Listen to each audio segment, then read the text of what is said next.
Hey YouTube, YTPC, it's Pipe Miner Chris here again. I've got a VR to do here for Peg Leg Piper. Brian, you will, housekeeping.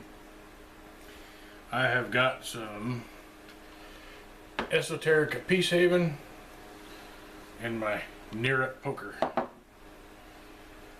Alright, you want to know, first off, our favorite type of blend. Well, I've written notes down here, that's why I keep looking. I'm still new to this. I've only been doing this since February, so I have just, I guess in the last couple months, gotten into some Englishes. Right now, I'm going to say English is my favorite type of blend. I've got some of the McBaron HH Vintage Syrian that I really like, and then I've got some McClellan's Frogmorton Cellar. Really been enjoying that. I've tried a few others. I've got some of the couple of the Esoterica, the Blackpool and Pembroke. That I think the Pembroke is considered in English, but it doesn't seem to have any Latakia in it for me. I haven't looked it up to make sure, but I'm really enjoying the English blends right now. They smoke cool. I can smoke. Well, to get into the next question, my favorite three blends, McClellan Frogmorton Cellar is probably my favorite blend right now. I could smoke that all day. That one is really good. I'm debating about buying a lot more of it because when I have a bunch of it, that's all I want to smoke. I've got all my stuff stored here. For aromatics, so far my favorite aromatic has been Connoisseur's Choice. Peterson's Connoisseur's Choice. That one really fruity. I've really enjoyed that one since I tried it the first time. As for Virginias and Vapors, man, I've tried some, but there's so many out there. The closest I guess that I would come, Peterson's Irish Oak. I really enjoyed that vapor. That one, I found a lot of complexity in that one. Had a lot of fun chasing the flavors in that one.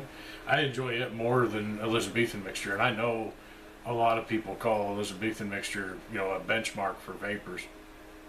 I don't know. I just enjoy the Irish Oak a little bit more. For the main portion of your question, a decision that we've had to make that made us very nervous. Well, let me start out with, I have a daughter right now that's in nursing school, and she wants to go on to be a nurse practitioner. So I have a lot of respect for you because we've done some research into what that really takes, and that's where she wants to go.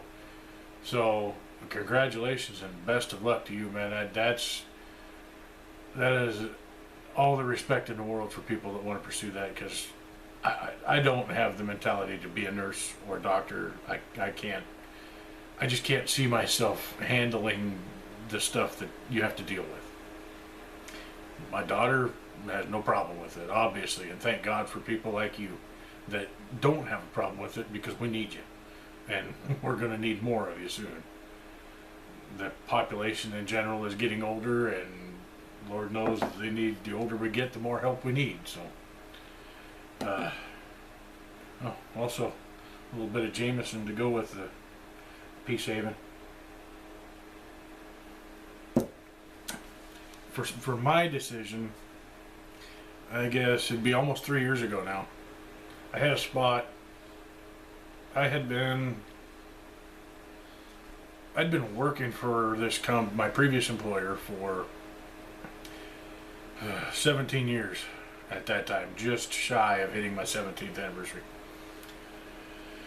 And I ended up, through no one's fault but my own, losing my job. Now, I went back. That's the only job in my life that I'd ever been fired from. That's that was something very new for me.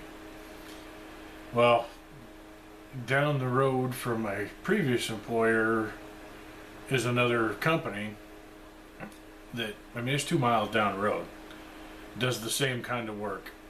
I mean, they're both mines. I'd been doing my job at that point, obviously, for almost 17 years. When I got fired, my first instinct was to go down the road and apply down there. Yeah, I wasn't sure. I didn't even know if I wanted to keep being a miner at that point. I was getting kind of burned out. The regulations, the safety, all that stuff, I mean, yeah, there's some hazards with the job, but I wasn't sure that's what I wanted to do. But the day I got fired, I went down the road and had my application submitted down the road in less than an hour from when I got fired from the first job. I spent a lot of time really debating about how bad I wanted that other job, and I hadn't heard anything from them for a while, you know. I looked, and I've got friends that work in a correction facility, and I've got friends that, you know, talking to other people about how they like their jobs and what they really want to do, trying to figure out where I wanted to go, because I needed something with pretty solid benefits, and I needed something that paid fairly well because of what I was accustomed to. And so I got that application in, and I grabbed applications for lots of other career paths. I mean, we're not talking just job changes, we're talking significant career changes. And I started submitting stuff, and 6 days, yeah, I got fired on a Friday.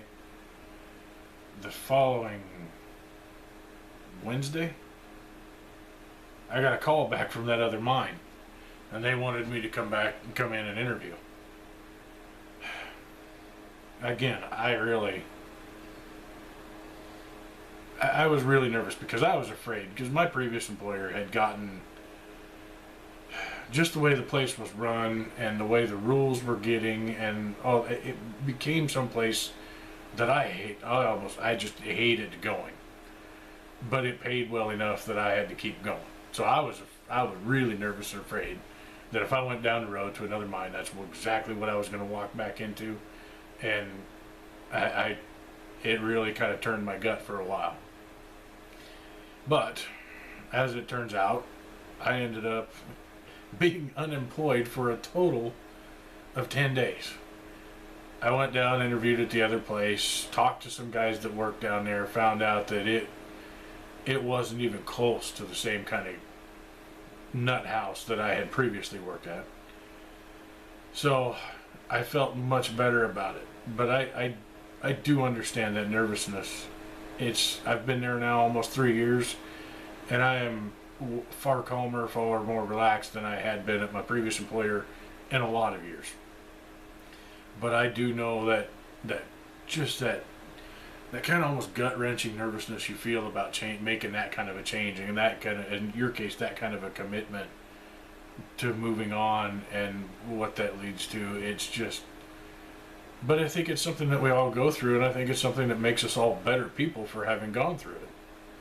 So, again, congratulations to you. I wish you on your subs, and I wish you the best of luck in your new venture. And I hope you fly through it with brilliant colors. Congratulations again, Brian.